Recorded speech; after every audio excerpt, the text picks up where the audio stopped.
নমস্কার বন্ধুরা, আমি আলপনা সিম্পলের টেস্টিতে আপনাদের সবাইকে স্বাগত। আজকের আমি শেয়ার করব কাঁচকলার একটি রেসিপি। আমার চ্যানেলে নতুন বন্ধু হলে আমার চ্যানেলটিকে সাবস্ক্রাইব করে পাশে থাকার অনুরোধ রইল। অলরেডি যে বন্ধুরা আমার পাশে আছেন তাদের অনেক অনেক ধন্যবাদ। কাঁচকলার এই রেসিপি বানাবার জন্য এখানে আমি নিয়ে নিয়েছি দুটো কাঁচকলা, আর আমি কাঁচকলাগুলো ধুয়ে নিয়েছি, আর পরেও আবার ধোবো। কাঁচকলাগুলো আমি এখানে 4 টুকরো করছি।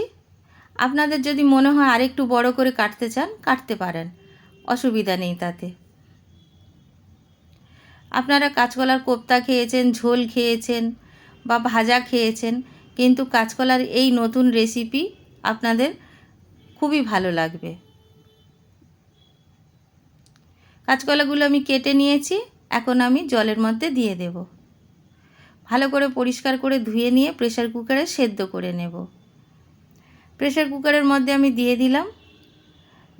আমি এখন দিয়ে দেব হাফ চামচ লবণ, আর দিয়ে দেব এখানে কোয়াটার চামচ হলুদ গুঁড়ো, আর কোয়াটার চামচ লঙ্কার গুঁড়ো দিয়ে দেব। এগুলো খুব ভালো করে কলার মধ্যে যাতে চলে যায় সেই জন্য সেদ্ধ করার সময় দিয়ে দিলাম। এখানে আমি 500 ml মতো জল দিয়ে দিলাম। ভিনিগার দিয়ে দিলাম 1 চায়ের চামচ, যাতে প্রেসার কুকারের ভিতরে গায়ে যাতে আঠাগুলো না লেগে যায়। ভালো করে প্রেসার কুকারটা বন্ধ করে আমি সেদ্ধ হতে দিয়ে দিলাম। এখানে আমি ততক্ষণে মশলা রেডি করে নেব। হামানদিস্তার মধ্যে আমি দিয়ে দিয়েছি 2 ইঞ্চি আদা, 10 কোয়া রসুন দিয়ে দিলাম, আর 2টো কাঁচা লঙ্কা ভেঙে দিয়ে দিচ্ছি। আপনারা লঙ্কাটা আপনাদের পছন্দ মতো কম বেশি করে নিতে পারেন। এখন আমি থেতো করে নেব, খুব ভালো করে মিহি করে থেতো করে নেব।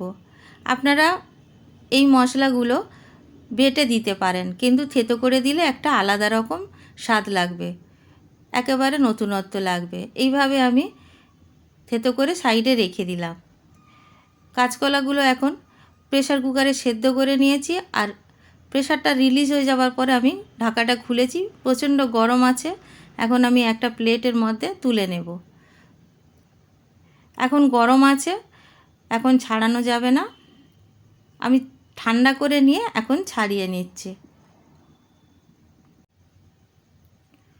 এইভাবে আমি সবগুলো ছাড়িয়ে নেব।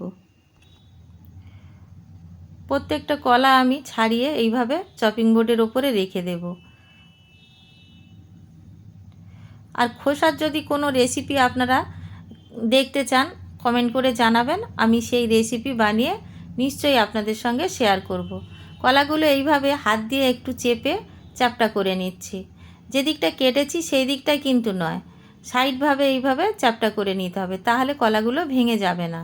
আমি যখন ভাজবো তখন ভেঙে যাবে না। দেখুন এইভাবে নিতে হবে চ্যাপ্টা করে। প্রত্যেকটা কলা আমি চ্যাপ্টা করে আপনাদের দেখিয়ে দিলাম কিভাবে আমি চ্যাপ্টা করে নিয়েছি। সবগুলো চ্যাপ্টা করে নিয়ে সাইডে রেখে দেব। এখন একটা ব্যাটার বানাবো। এখানে একটা বাটির মধ্যে আমি নিয়ে নেব 3 টেবিল চামচ বেসন, আর 2 টেবিল চামচ চালের গুঁড়ো, সামান্য হলুদ গুঁড়ো, আর সামান্য লঙ্কার গুঁড়ো, সামান্য লবণ। লবণটা স্বাদ মতো দেবেন, দিয়ে ভালো করে মিশিয়ে নেব। শুকনো অবস্থায় একবার মিশিয়ে নেব, তারপরে অল্প অল্প জল দিয়ে একটা গোলা তৈরি করে নেব।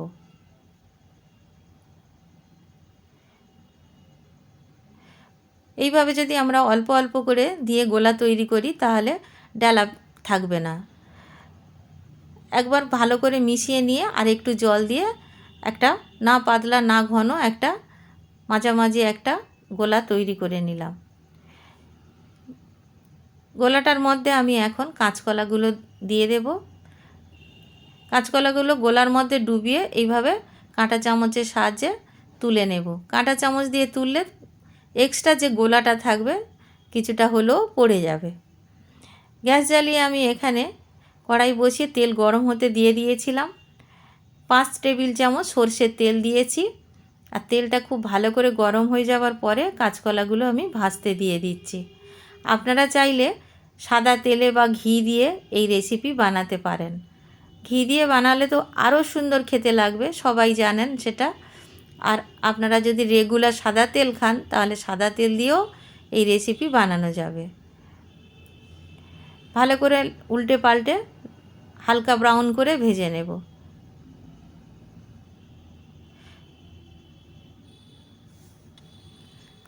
এখন ভালো করে ভাজা হয়ে গেছে, এখন আমি তুলে নেব।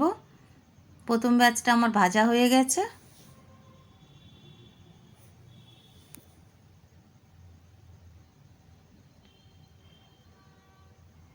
সেকেন্ড ব্যাচটাও ভাজতে দিয়ে দেব।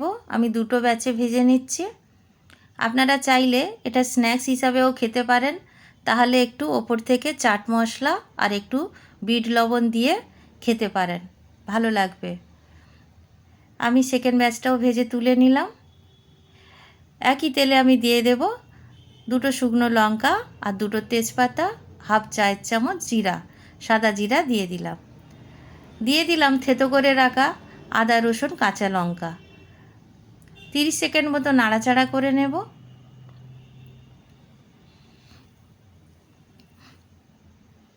দুটো পেঁয়াজ আমি মিডিয়াম সাইজের রেখে দিয়েছি, কেটে দিয়ে দিলাম। একদম ছোট ছোট করে কেটে রেখেছিলাম। এরকম ছোট ছোট করে পেঁয়াজটা কেটে নিতে হবে।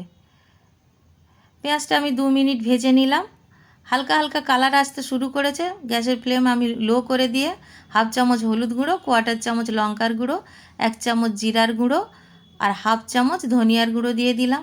কালার আসার জন্য, যাতে কালারটা সুন্দর হয়, কাশ্মীরি লঙ্কার গুঁড়ো 1 চায়ের চামচ দিলাম। আর গরম মশলার গুঁড়ো দিয়ে দিলাম 1 চায়ের চামচ। স্বাদ অনুসারে লবণ দিলাম, দিয়ে খুব ভালো করে নাড়াচাড়া করে নেব।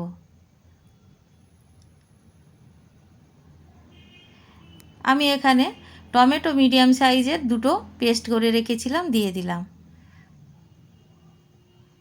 এখন মশলাটা খুব ভালো করে কষে নিতে হবে।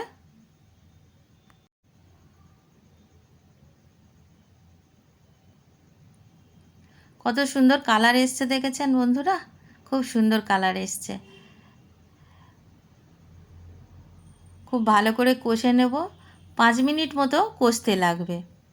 আমি এখন দিয়ে দেব 1 চায়ের চামচ চিনি। আপনারা যদি একটু বেশি মিষ্টি খেতে চান বা মিষ্টি মিষ্টি খেতে চান রেসিপিটা, তাহলে একটু বেশি করে চিনি দেবেন। আমি স্বাদ ব্যালেন্স করার মতো চিনি দিলাম। খুব ভালো করে মশলাটাকে কষে নিতে হবে। যখন এরকম দেখতে হয়ে যাবে, মনে হবে যে কষা হয়ে গেছে, কিন্তু আমি এখন জল দেব না, আরও একটু কষে নেব।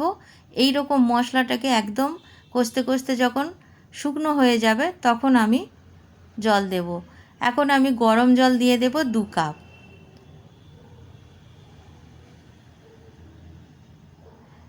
গরম জল দিয়ে দেওয়ার পরে ভালো করে ফুটতে দেব। আমি কিছুটা কম দিয়েছি জল, আরও একটু দেব, পুরো 2 কাপ হয়নি, আরও একটু দিয়ে দিলাম। ভালো করে 2 মিনিট ফুটিয়ে নিলাম ঝোলটাকে। এখন আমি দিয়ে দেব ভেজে রাখা কাঁচকলা। কাঁচকলাটা দেওয়ার পরে আরও 1 মিনিট ভালো করে ফুটিয়ে নেব। 1 মিনিট ফুটিয়ে নেবার পরে দিয়ে দেব দেশি ঘি 1 টেবিল চামচ।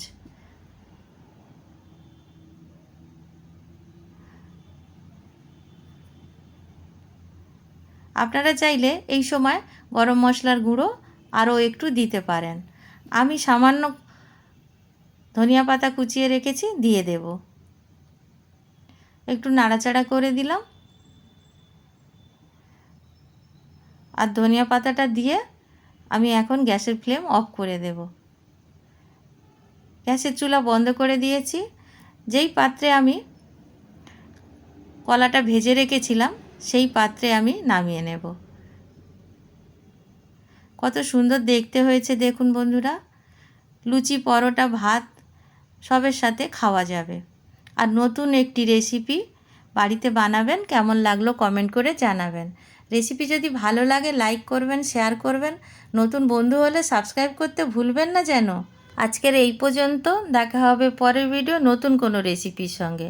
সুস্থ থাকবেন, ধন্যবাদ, নমস্কার।